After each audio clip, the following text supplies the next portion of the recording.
Bienvenue sur la troisième et dernière vidéo FAQ dans laquelle je vais répondre aux dernières questions que vous nous avez posées. C'est parti!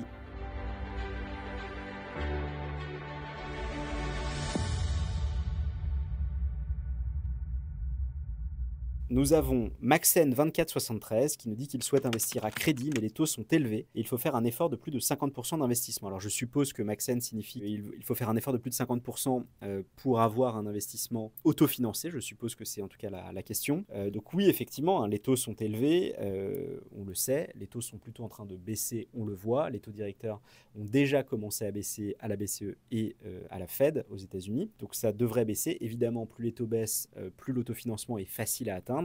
En revanche, moi ce que j'aimerais plutôt rappeler, c'est de regarder non pas nécessairement l'autofinancement, qui certes est intéressant, mais qui n'est pas le seul objectif à mon sens lors d'un investissement, mais également de bien regarder la partie TRI, donc le taux de rentabilité interne sur la durée de l'investissement.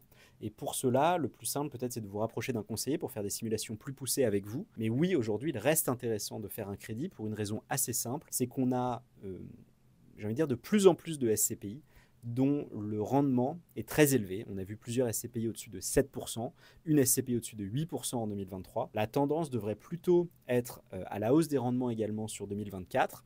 Et donc, quand vous êtes capable d'investir dans une SCPI avec un rendement de 6,5, 7, 7,5% et que votre taux d'emprunt est à 4,5, 4,8%, eh bien, vous avez quand même un différentiel qui reste très intéressant et notamment sur la métrique de TRI que je vous invite à regarder. Peut-on devenir rentier uniquement avec des SCPI ? Quels sont les risques, les impôts? Alors pour les impôts, je vous réfère peut-être plutôt à une vidéo webinar, on va vous mettre le lien directement dans la vidéo, qu'on a déjà faite qui détaille exactement le système d'imposition à SCPI.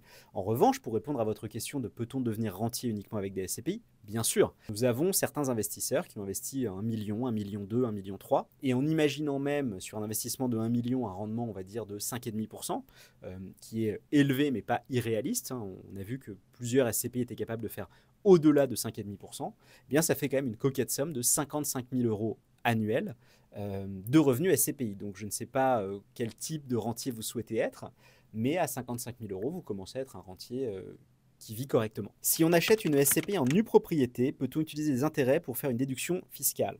Alors là, peut-être je vais doucher les espoirs de Test LG7ZX. Malheureusement, l'investissement à crédit sur de la nue propriété n'est pas possible, notamment parce que les banques souhaitent un nantissement des parts en général. Donc ça veut dire qu'elles vont prendre une garantie sur les parts, et les parts en nue propriété n'étant pas liquides durant la durée de démembrement, et bien en fait on ne peut généralement pas les nantir, ou en tout cas elles ne sont pas acceptées par les banques. Puis quand même, dernier élément, les taux de rendement de la nue propriété sur des durées très longues de 20-25 ans ne sont pas très bons. En fait, en général, on observe que les meilleurs taux de rentabilité sur le démembrement sont plutôt dans la gamme de 5 à 10 ans. Donc en fait, en pratique, ce ne serait même pas très efficace de faire ce type de montage. Et puis, en plus de ça, c'est quasiment impossible à faire. Une question de Maxen2473 sur YouTube. Les SCPI françaises paient l'impôt sur la société. Ensuite, l'associé empile avec ses propres impôts. Alors non, SCPI sont des sociétés civiles de placement immobilier et sont donc transparentes fiscalement.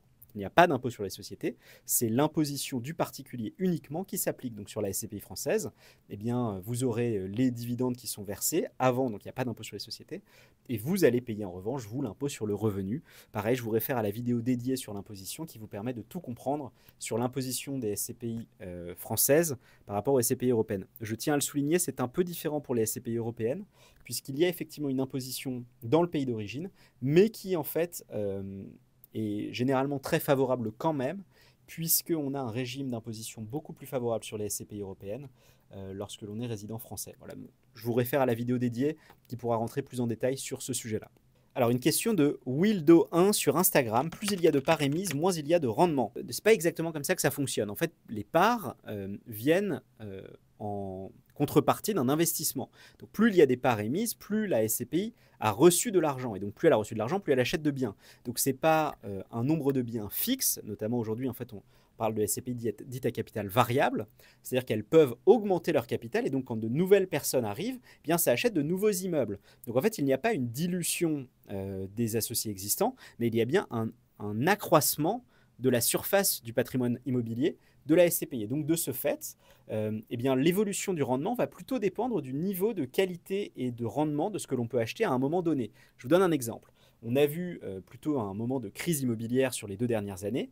Et donc, ce que ça veut dire, c'est que les prix ont baissé. Mais quand les prix baissent, les rendements montent. Et donc, aujourd'hui, les SCPI qui collectent, donc qui font rentrer de l'argent, donc qui émettent de nouvelles parts, vont en réalité plutôt investir à de très bons taux de rendement. Et donc, en pratique, plutôt au contraire, augmenter le rendement. Mais cela dépend vraiment des circonstances. On pourrait imaginer un scénario inverse, qui n'est pas le cas aujourd'hui, mais il pourrait y avoir un scénario inverse où ce que l'on achète est à moins bon rendement que ce que l'on avait acheté avant.